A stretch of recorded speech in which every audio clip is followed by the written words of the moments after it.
सभी आशा बहनों का आज के इस वीडियो में स्वागत है। जैसा कि आपको बताना चाहूंगा कि आशा वर्करों का जिले भर में आंदोलन तेज हो गया है। ये कन्नौज जिले में मामला कुछ ही दिन पहले हाल ही में प्रकाशित हुआ था। आइए देखते हैं आखिर क्या मांगे रही हैं आशा बहनों की, जिसको लेकर के उन्होंने धरना प्रदर्शन किया है। यहाँ पर आप देख सकते हैं सीएमओ दफ्तर के बाहर धरने पर बैठी आशा वर्करें उनको समझाने पहुंचे हैं अफसर, और एक ही तस्वीर भी आप देख पा रहे होंगे। अब चलते हैं आगे, इसके बारे में आपको संपूर्ण जानकारी देते हैं। ये मैटर है पिछले 2 हफ्ते से कन्नौज में, वहां पर ज्यादा से समय से आशा वर्कर बहनें अपना विरोध प्रदर्शन कर रही थीं। बुधवार को जिला मुख्यालय के अलावा कई दूसरी सीएससी में भी आशा वर्करों ने विरोध प्रदर्शन किया था। इससे स्वास्थ्य सेवाओं पर असर पड़ने लगा और इसी के मद्देनजर बुधवार को अफसरों ने उनके पास जाकर के समझाने की कोशिश की है, लेकिन बात नहीं बनी है। दरअसल जिले भर की आशा वर्कर 5 दिसंबर से लगातार विरोध प्रदर्शन कर रही हैं। यहां जिला मुख्यालय पर सीएमओ दफ्तर के बाहर उनका प्रदर्शन लगातार जारी है। वह कई मांगों को लेकर के अपनी आवाज उठा रही हैं। उसमें सबसे बड़ी उनसे रिश्वत लेने की शिकायत है।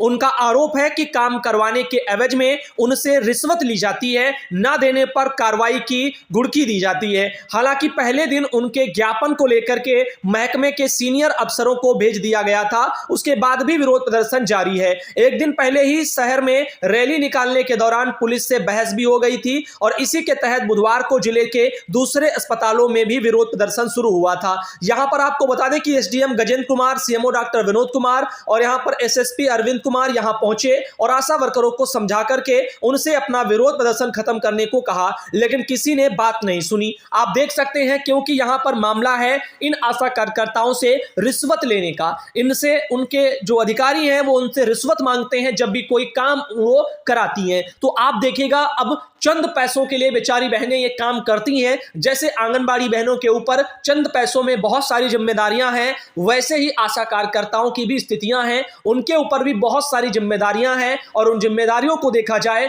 तो पैसा बहुत कम है, जिसी को लेकर के और इस भ्रष्टाचारी रिश्वतखोरी के खिलाफ उन्होंने प्रदर्शन किया था। कोल्ड चेन में ताला डालने से ठप रहा वैक्सीनेशन, तो ये सौरिक का मामला है। वेलफेयर एसोसिएशन के तत्वावधान में ब्लॉक अध्यक्ष शिप्रा देवी के नेतृत्व में आशा वर्करों ने सीएससी पहुंच करके कोल्ड चेन में ताला डाल दिया, जिससे क्षेत्र में होने वाली वैक्सीनेशन व्यवस्था पूर्णतः ठप हो गई। जानकारी होते ही एसडीएम अशोक कुमार, सीओ दीपक दुबे मौके पर पहुंचे और आशाओं को समझाने का उन्होंने भी प्रयास किया। खैर, मनमाने पहुंचे यानी मनाने पहुंचे अफसर तो आशा बहुओं ने प्रदर्शन करके कोल्ड चेन में ताला जड़ दिया। एक मामला ऐसा भी है, आप देख सकते हैं, तिरवा जो है हसेरन पड़ता है, वहां का मामला है। जिला मुख्यालय पर पिछले कई दिनों से चल रहे आशा बहुओं के धरना प्रदर्शन के बाद सुनवाई न होने पर आंदोलन को विस्तार दिया गया। बुधवार को आशा बहुओं ने सीएससी तिरवा व सीएससी हरसेन में प्रदर्शन करके नारेबाजी की और बाद में सीएससी के कोल्ड चेन रूम में ताला जड़ दिया, जिससे टीका लगाने आई महिलाओं और बच्चों के वापस उनको लौटना पड़ा। ऐसी समस्याएं भी उत्पन्न हो गई। जिले भर की आशा बहुएं अपनी 3 सूत्री मांगों को लेकर के पिछले कई दिनों से जिला मुख्यालय पर धरना प्रदर्शन कर रही हैं। कई बार आंदोलन को खत्म कराने के प्रयास किए गए, पर आशा बहुओं ने अपना आंदोलन वापस नहीं लिया। अब आंदोलन केवल खत्म कराने के लिए अगर सोचा जाएगा तो आंदोलन कैसे खत्म होगा भाई? उनकी समस्याओं पर विचार किया जाए। जिस समस्याओं को लेकर के वो प्रदर्शन कर रही हैं, जिसमें कि मुख्य समस्या है उनसे रिश्वत लेना, ऐसी चीजों पर जब तक लगाम नहीं लगाई जाती तब तक बताओ, अगर उनका शोषण बंद नहीं होगा तो धरना वापस लेकर के वो क्या करेंगी? आप देखिएगा, यहां पर जिला मुख्यालय पर धरना प्रदर्शन कर रही कई बार आंदोलन को खत्म करने का प्रयास हुआ, पर आशा बहुओं ने आंदोलन वापस नहीं लिया। तो बुधवार को सीएससी तिरवा में लगभग 2 सैकड़ा आशा बहुएं यानी कि 200 आशा बहनें पहुंच करके उन्होंने प्रदर्शन किया, नारेबाजी की, सरकार से अपना मानदेय 18,000 रुपया प्रति माह करने और उनके राज्य कर्मचारी का दर्जा देने और समय पर मानदेय का भुगतान करने की मांग को भी रखा। तो यहां पर यह भी मांगे उनके सामने हैं, जिनमें कि 18,000 रुपया प्रति माह मानदेय की भी वो मांग करती हैं और राज्य कर्मचारी के दर्जे की भी आशा बहनें मांग करती हैं, और साथ ही साथ जो है बाकी अपने मानदेय का समय पर भुगतान हो, इसके लिए भी मांग करती हैं। तो जैसा कि आपको पता है, हर विभाग में, चाहे महिला बाल विकास विभाग ही क्यों ना हो, हमारे विभाग में सेम स्थितियां ऐसे ही बनी हुई हैं। काम तो हम सब बहनों से, चाहे आशा हो, चाहे आंगनबाड़ी हो, चाहे सहायिका हो, चाहे मिनी हो, काम तो इतना लिया जाता है कि जिसकी इंतहा खत्म है और इन काम के बदले ना ही किसी तरह का राज्यकर्मी का दर्जा इन बहनों को मिल पाता है और ना ही किसी तरह का इन मेहनताना भी इन कामों के अपेक्षा जो है उनको ठीक ठाक मिल पाता है। तो समस्याएं इस तरह बनी हुई हैं, एक तो राज्यकर्मी का दर्जा नहीं, दूसरे काम बहुत है, दाम कम है, तीसरे शोषण बहुत है। अब इन सभी चीजों को अगर देखा जाए तो फिर यहां पर उनको मानसिक पीड़ा होती है और इन्हीं मानसिक पीड़ा से बचने के लिए आशा बहनें कभी कभी जो है धरने करती हैं, आंगनबाड़ी भी आपको सड़कों पर दिख जाती हैं। अब अधिकारी का काम होता है इनको समझा बुझा करके घर भेज देना, लेकिन अब इनकी समस्याओं पर अगर आखिर विचार नहीं होगा, केवल झूठा आश्वासन देकर के इनको धरना खत्म कराने पर अगर सोचा जाएगा तो फिर बहनें आखिर कब तक धरना खत्म करेंगी? क्योंकि अगर ये समस्याओं का समाधान नहीं होगा तो आज नहीं तो फिर ये बहनें फिर से सड़कों पर दिखेंगी। तो मेन जो इनकी समस्याएं हैं उन पर भी विचार होना चाहिए,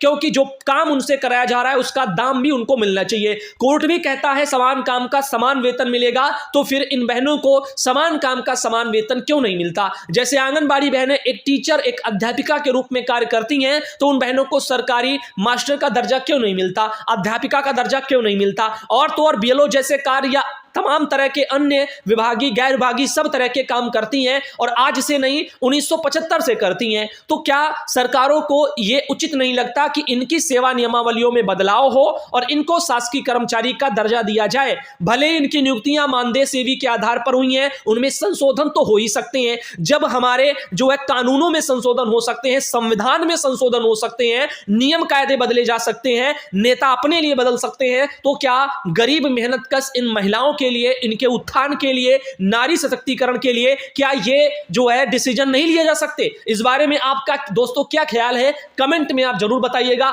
हमारा तो यही कहना है कि संविधान में संशोधन अगर किए जा सकते हैं, कानून बदले जा सकते हैं, तो इन मेहनतकश मजदूर महिलाओं के मानदेय में भी जो है बढ़ोतरियां हो सकती हैं, इनको शासकीय कर्मी का दर्जा भी दिया जा सकता है। जैसा कि आप लोगों को इस बारे में अगर कोई आपकी उम्मीद है, कोई राय है, तो आप देना। और अगर आप इसकी मांग करते हैं हमारी इसी उम्मीद के साथ में कि इन बहनों को भी जो है राज्यकर्मी का दर्जा मिले, इनका भी मानदेय बढ़ाया जाए, चंद पैसों के लिए बहुत सारे काम इन पर भी डाले जाते हैं, तो आप अपनी राय को कमेंट में देना। और क्या आप भी एक इसी तरीके के वर्कर हैं तो अपनी जो है समस्या को भी कमेंट बॉक्स में जरूर छोड़ना, ताकि आपकी आवाज भी इस वीडियो के साथ में लोगों तक जाए। और जैसा कि इन बहनों के साथ में जो भी हो रहा है वहां पर, तो उसके बारे में सभी लोगों को सोचना चाहिए। जैसा कि आप देख रहे हैं काफी बहनें आपको तस्वीरों में बैठी नजर आ रही हैं और चारों तरफ से सब अधिकारी और पूरा स्वास्थ्य विभाग का सब लग रहा है महकमा सामने देख रहा है। लेकिन समझ की बात यह है कि हर एक विभाग में, जैसे हमारा बाल विकास ले लो या स्वास्थ्य विभाग ले लो,